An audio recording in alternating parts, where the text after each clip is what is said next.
There was a man called Johnson in a city in Nigeria. Mr. Johnson was a man who ruled his home with an iron hand. In his late 50s, tall and straight, his voice alone could silence the house. His wife Rebecca and his two daughters, Aquilla and Gold, feared him deeply. Aquilla, the elder daughter, was gentle and obedient.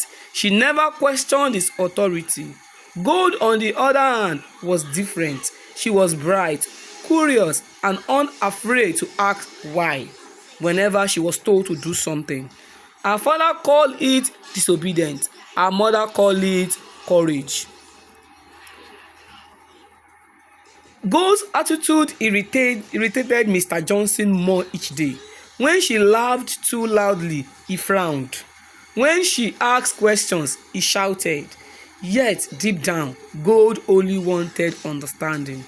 Rebecca often whispered to her, "Please, just do as your father says." But Gold's spirit was too strong to bend completely.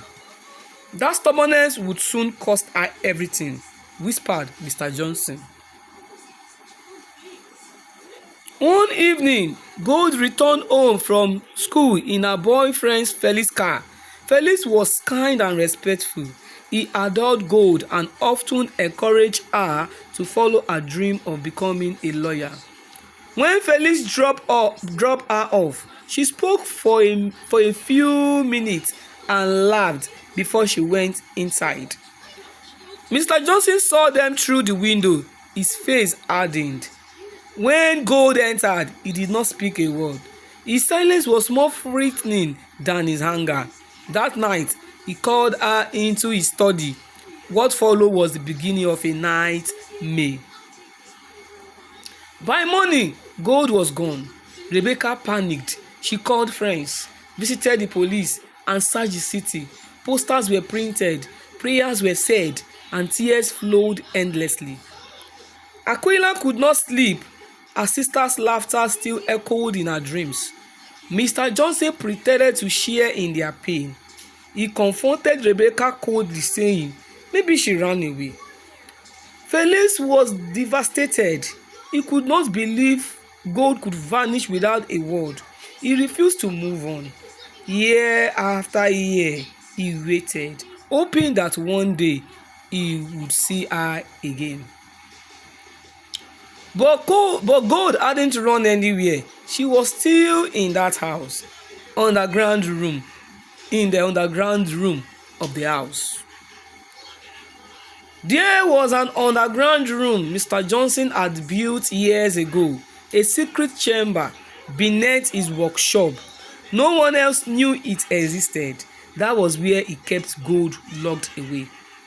Days turned into weeks, weeks turned into months. He stabbed her, he raped her, he beat her up, he threatened her, he broke her. He also broke her spirit step by step.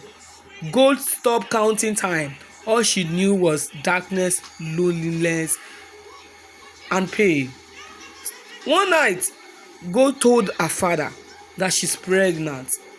She cried in pain. Still, she whispered to herself every night, "I will see the sun again." Years passed, but Rebecca never stopped believing that her daughter was alive. She often sat by Gold's old room, praying softly. Sometimes she felt a strange presence, like her daughter's spirit was near. Aquila begged her to move on. "I can't," Rebecca replied. "A mother knows. My Gold is somewhere near." And she was right, just a few meters beneath her feet. Gold gave birth alone in that dark place.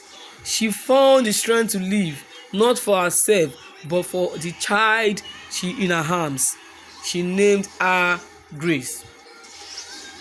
Grace grew up knowing no sunlight, no other voice but her mother's. Gold told her stories every night, stories about light, winds, and hope. The child's laughter kept her alive.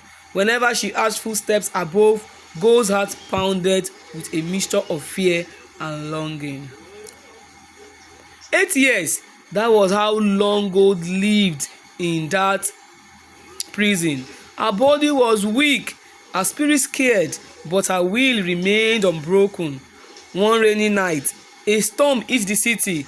Lightning struck near her house, shaking the foundation. A section of the underground wall cracked open. For the first time in years, Gold saw a faint ray of light. She knew this was her moment. With trembling hands, she pushed through the debris and crawled out into the cold with Grace in her arms.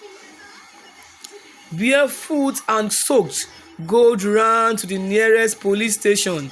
Her voice trembled as she told her story. The officers followed her home immediately. Rebecca fainted when she saw her daughter standing at the door, thinner, older, but alive.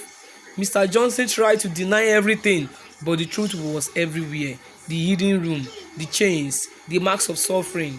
He was arrested that night. For the first time, the house was free of his voice. Rebecca took Grace into her arms and vowed to raise her as her own granddaughter. Gold needed time to heal. Felix heard the news on television. He could not believe it. After 8 years of waiting, Gold was alive. He rushed to see her, and when their eyes met again, it was as if the years had melted away. He never stopped loving her. With time, their bond grew stronger. They got married quietly, surrounded by family and friends who wept tears of joy. Rebecca raised Grace with all her heart, allowing Gold to rebuild her life. With Felix's encouragement, Gold returned to her dream, studying law. Though her journey had been long and painful, she found purpose again, to fight for justice, to be a voice for those silenced by fear. Every morning, as she prepared for her classes, she looked at the sunrise and whispered, "I saw the dark, but I chose the light." And the sun shone brighter for her. Felix, Grace, and Rebecca, a family reborn. Thank you all for welcome. Congratulations.